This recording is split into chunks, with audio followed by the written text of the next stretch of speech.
As-salamu wa rahmatullahi wa barakatuh. I have told that if we follow Islam, we can build a moral society. You see, we have 54 Islamic countries. Even we have 95% Muslims over there. They follow Islam only. Why we can't build moral society in those countries? Like Pakistan, Afghanistan, they have a civil war between the Shias and Sunni Muslims. Why we can't build moral society over there, even though they have follow Islam? We have 95 Muslims over there. That is, you have told that if we follow Islam. No, you mean to say that Afghanistan, Pakistan, these countries are following Islam, but there's still civil wars and fighting amongst Muslims like Shia and Sunni?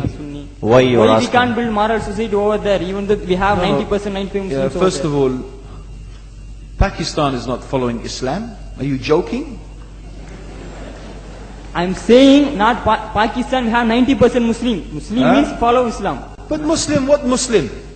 What Muslim? I remember 15 years ago, it's not today and I heard it's worse, 15 years ago I remember going to a wedding in Pakistan. A wedding where men and women were mixing freely. Where the bride was dancing on the stage with all the male members of the family dancing on the stage. I am sure somewhere around, we probably hidden in a corner then, but I hear now it's open, drinking alcohol. What Muslim are we talking about? This was 15 years ago. Now I hear it's even worse. Oh yes, they're Islam. When the bride and the groom are walking to the car, they're holding the Quran over their head for blessing. That Islam? That's not Islam.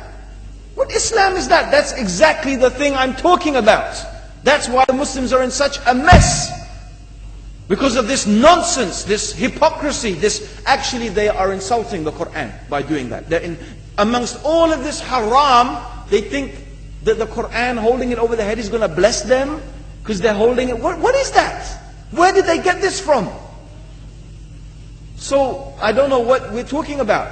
In fact, this is the problem.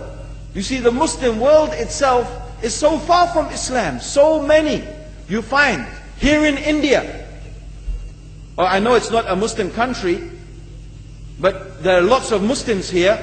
But I don't know what sort of Muslim. Most of them go to the dargah and they call upon some dead person in the grave, and they think that by talking to a dead person they're going to have their needs fulfilled.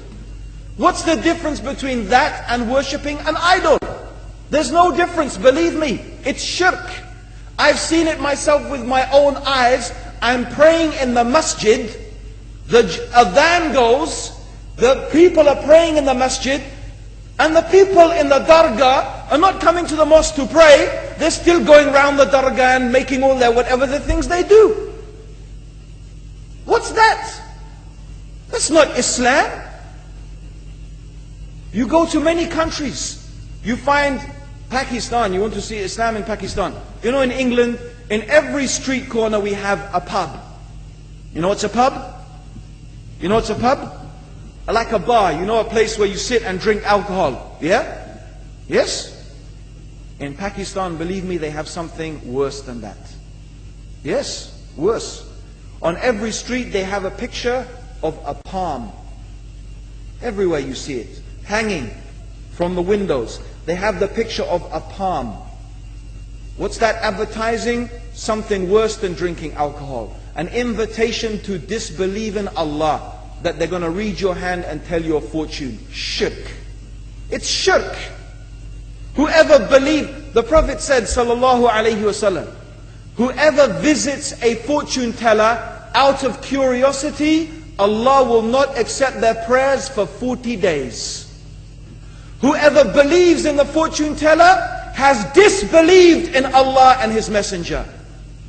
That includes, by the way, horoscopes. Yet you see in Pakistan, a picture everywhere of a hand. Worse than a pub. Worse than a pub. It is better to drink alcohol than make shirk with Allah. Yes. So this is the Muslim countries. You will not find one except they are not doing magic and shirk and kufr. Or except maybe one or two you will find. So this is the state of the Muslims. So no wonder we're in the confusion and the chaos. So these are not good examples. And this is really, in fact, the very reason that I'm saying why we are in such a big mess.